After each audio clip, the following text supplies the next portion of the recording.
일반적으로 법인이 개인보다 대출이 더 많이 나옵니다. 그게 작년에 시행된 ITI라는 규정 때문인데요. 그 임대업자 이자 상환 비율을 150% 정했어요. 그래서 임대업자들이 대출 받을 때 대출에 대한 이자의 150%가 임대료로 들어와야지 대출을 해준다라는 내용이거든요. 근데 이 ITI라는 규정에 법인은 제외돼 있어요.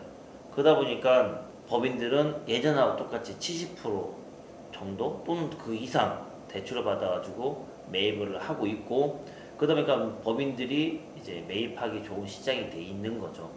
왜냐면 개인 같은 경우는 예전처럼 대출을 많이 받으려고 그러는데 대출이 많이 안 나오잖아요. 그러니까 이제 답답한 거죠. 그러니까 10억을 가지고 30억짜리 사시려고 검토하셨던 분들이 이제는 20억짜리밖에 살 수가 없는 거예요. 그러니까 눈에 이제 성이 안 차는 거죠. 그러다 보니 조금 더 대출을 받아가지고 살 수 있는 방법이 뭐가 있겠냐 라고 이제 찾다 보니까 요런 질문들을 요즘에 좀 많이 하세요, 저한테.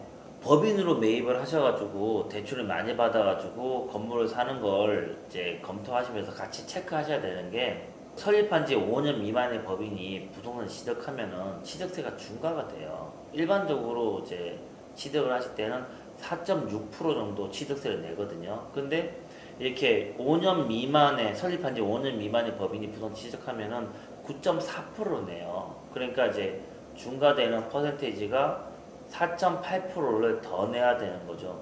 그래서 그것 때문에 내가 매입을 해야 되는지, 이게 법인으로 사야 되는지 개인으로 사야 되는지 고민을 많이 하시는 분들이, 아, 나는 개인으로 해야 되겠다 라고 또 얘기를 많이 하시는데, 또 그런 분들은 또 어디 가서 또 얘기 듣고 와가지고 과밀억제권역 밖에 내가 사업장을 만들면 이 과밀권역 안에 있는 부동산을 매입하면서 내가 다 그냥 임대로만 매입하면은, 뭐 임대용으로만 하면 취득세 중과에 피할 수 있다는데 그것도 맞냐라고 물어보세요. 일단 그것도 맞아요. 그러니까 어디 가서 다 얘기들을 다 듣고 오시는 것 같아요.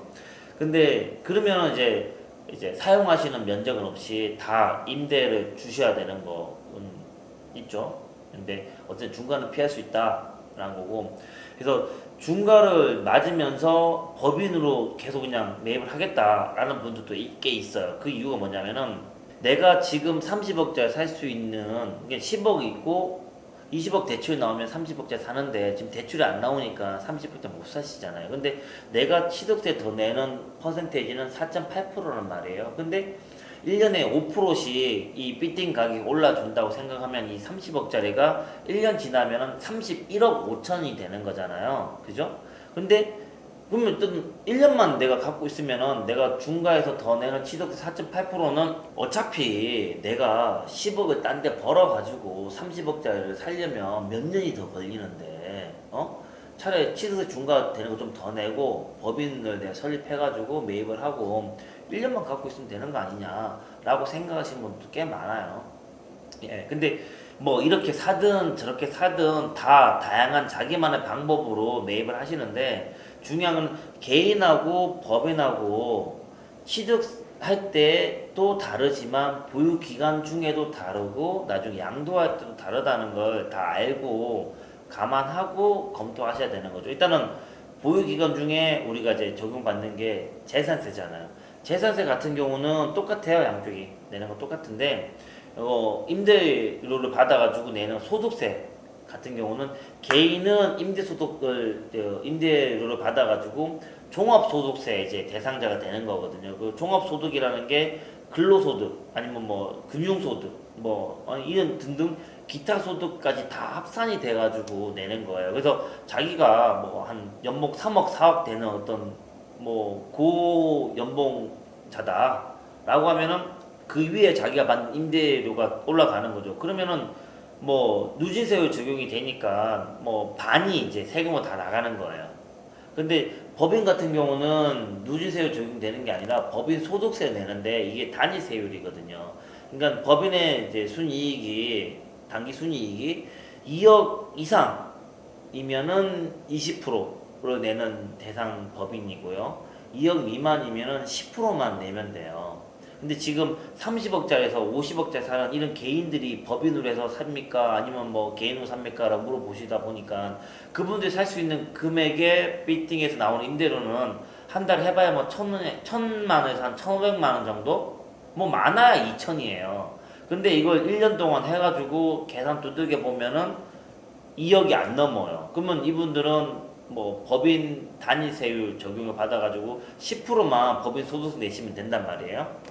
근데 이분들 같은 경우 그러면 이렇게 소득세 내는 거는 법인이 훨씬 낫겠죠. 그런데 나중에 이 법인에 있는 재산을 법인 돈이잖아요. 이거 개인이 가져오려고 그러면은 뭐 근로소득으로 가져올 수도 있고 배당소득으로 가져올 수도 있는데 배당소득으로 가져온다 그러면은 또 이제 배당소득세를 내야 돼요. 그러면은 법인 소득세를 뭐 10%든 20%는 내고 그 다음에 배당 소득세 또 내고 자기 돈이 되는 거죠. 그래서 이렇게 돌아서 개인 돈이 되는 거 하고 누진세율 적용받아서 세금 낼 거 다 내고 개인 돈이 되는 거 하고 나중에 결과가 보면은 그게 큰 차이가 없을 수도 있다라는 거죠. 이런 것들은 세무사한테 직접 물어보셔야 돼요. 왜냐면 제가 질문하신 분의 어떤 자금 사정이라든가 어떤 재무의 어떤 흐름을 잘 모르기 때문에 그런 것까지 다 검토하시고 난 다음에 이게 결정을 하셔야 되는 부분이기 때문에 이게 그냥 대출이 더 나오니까 저는 법인으로 사겠습니다 아니면 뭐 이렇게 하겠습니다 라는 얘기는